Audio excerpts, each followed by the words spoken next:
So, just going to get started here with a nice little rundown of my level, where it's at currently, and where it's going to be when it's done.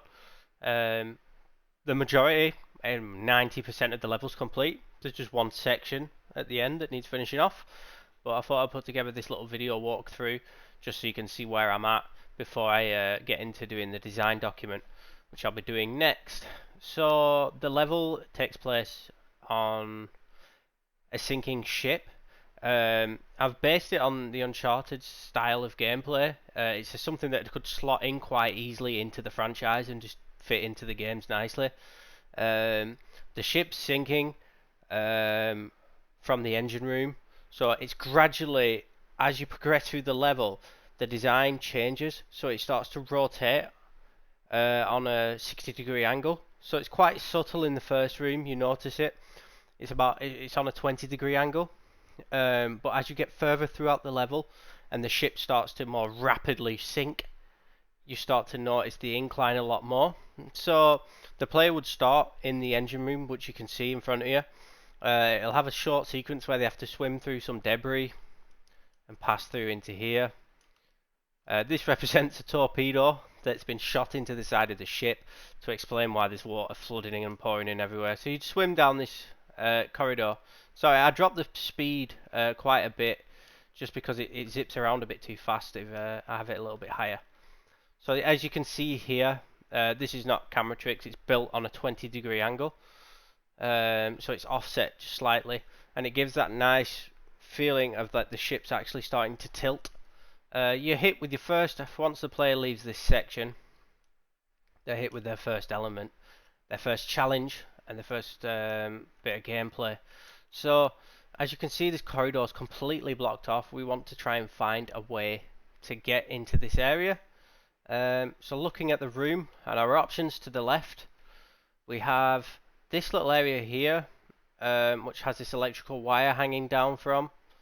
Sorry, I changed the color when I took my screenshots, and I haven't re-changed the color back. The wire should be red, and so should the pipes. This wire here should be red, and so should the pipes here on the right.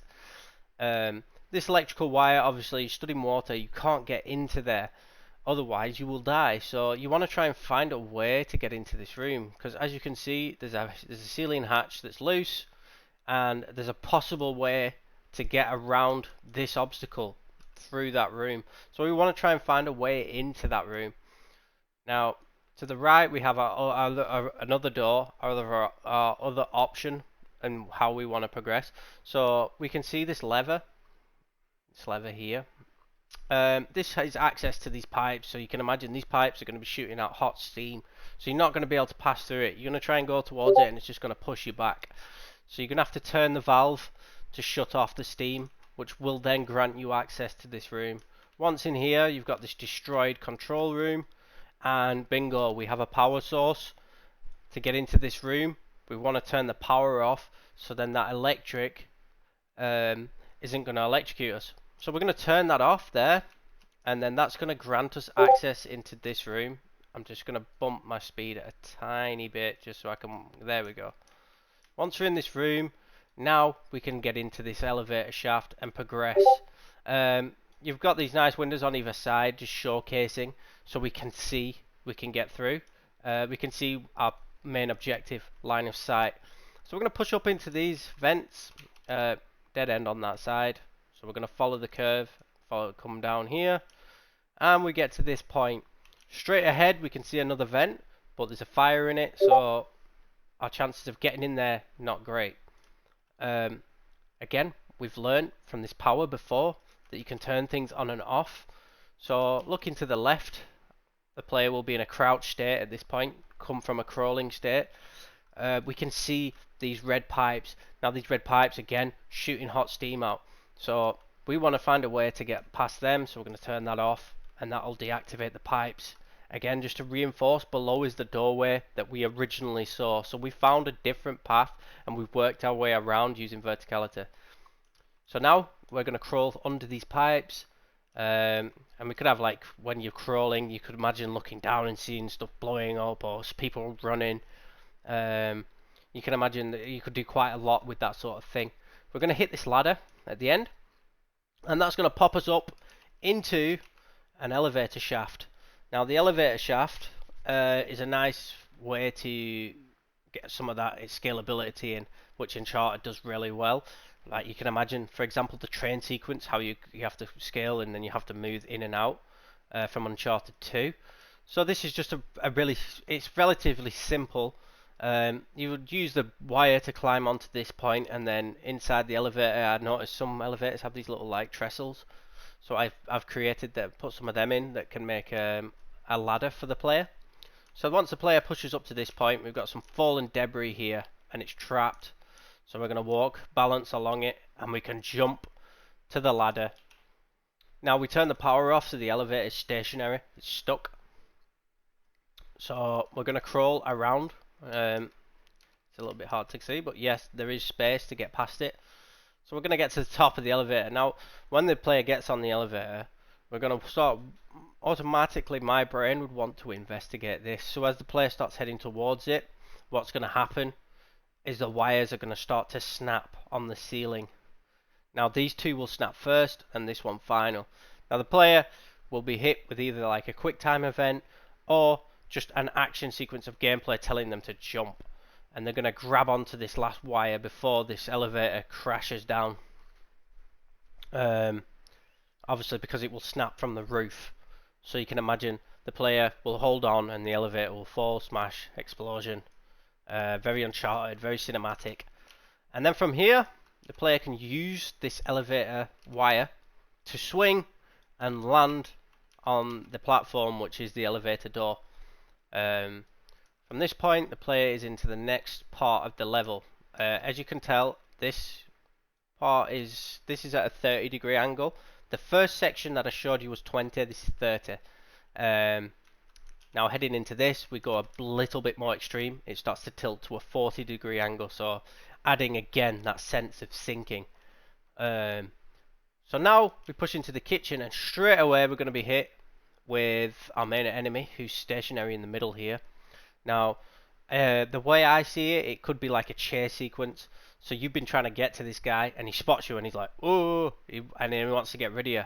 So we've got this nice little dolly, and what's going to happen is, sorry, just let me sort my camera axis. And then what's going to happen is he's going to throw this dolly straight at the player. Now the player has this side blocked, so what it'll do is it'll go into like an in-game sort of cutscene where it shows the player roll to the side. So he's going to roll to the left and into cover. And now we're into that third-person cover-based shooter mechanics where you can peek, lean, shoot. Any sort of third-person shooter does them sort of mechanics. We'll have a nice little scene. The dolly will go flying down the elevator. And then from here, we're going to have to take these guys out. So you've got two crouched, you've got two on the sides, and this guy's just going to bolt. He's gone. So we want to get this guy, so we're going to get after him. Now, one of the enemies at the back, so for example, this guy is going to shoot one of these brackets, and we're going to see the fans from the top of the kitchen drop. So that's going to teach the player immediately that these can be shot and can drop from the ceiling. Now this elevates the player's cover and allows them to push further down this way if they want to fight this guy.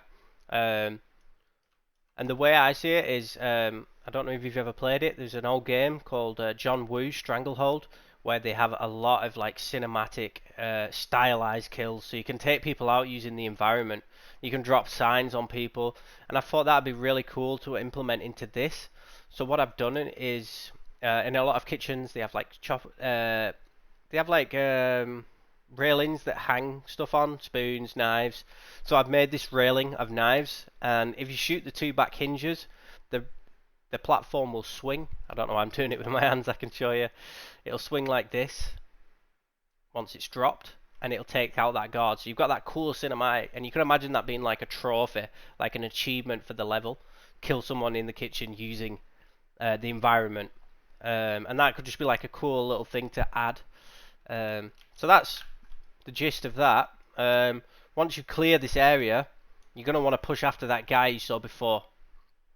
So we push into here, and like as soon as the player gets into here, we get that dramatic shift in angle. So now it goes to a 60-degree angle. The ship's like gone from, I'm trying to find my camera, sorry. The ship was here, it's here. So we've got that dramatic, rapid change. So everything just starts flying at you. You've got the tables are all falling, and the ship's going to start to snap. So we're going to get that situation where it's do or die. You've just got to run, and we're going to have him sprint down the middle, and it'll be, if it was designed in a game, it'd be a quick time event. You'd be running, you'd hit square or whatever the command button is, and you'd leap onto this table located in the in the center of the level, the room, should I say? And what we're going to have swinging from this green device is going to be a chandelier. That's obviously because of the movement of the ship. The chandelier is facing this way, so you're going to get that Uncharted style leap. He's going to run, leap, grab onto that chandelier, and then he's going to pull himself up, and then you're going to climb up that chandelier, and that's going to bring you to the main deck of the ship. So when I said at the beginning I was 90% complete, I just need to now have the final section of the ship on the top deck, and what's going to happen is he's going to run along the deck, and he's just going to jump off the ship before it all sinks and explodes. So it'll be very, very dramatic, very action-packed, very Uncharted, very Lara Croft as well. And that's what I'm going for. So I've just got that still left to design. Bear with me 1 second, please. I'll just put my camera speed up. There we go. I can zip around a bit faster. But yeah, you can see that gradual incline as it starts to get more and more angled. It's starting to sink more, for lack of a better word. Yeah, up to now, this point, the project, I haven't been very well. I'm not making excuses, but I'll just be honest. So I didn't do much over Christmas, but up until now, I've spent around 2.5 days to get to this point. So I'm very pleased with my progress. I feel like that's quite a good chunk of work for 2.5 days. My intended plans for completing the project, I'm going to give myself another 3 days. I'm giving myself half a day to finish the block out and polish it up if I want to add anything and get all them colours back in that I was talking about, so my key's a lot easier to read. Just flicking over that very quickly because I feel like I didn't mention it. Blue's interactable, anything you can interact with. Green is scalable, anything you can climb on. And red is dangerous. Pretty basic. White is just to showcase when something's turned off. Because I was doing some screenshots before this. But my initial plan is to get the block out finished in half a day, which I will do comfortably. And then that gives me 2 days to do the design document, which I'm quite comfortable with because it's a linear single player experience. I've done design documents for them before, so I'm looking forward to it. And then I need to make just a cinematic video, so pull through from start to finish. Just a nice slow pull through, just showing off some of the level, navigating through some of the corridors, showing some of the design choices, and stripping it from all the colour, so it's just pure block out. I might mess with lighting a bit, or I might just leave it like this so it's a blank canvas. But yeah, that's where I'm up to at this point. Cheers.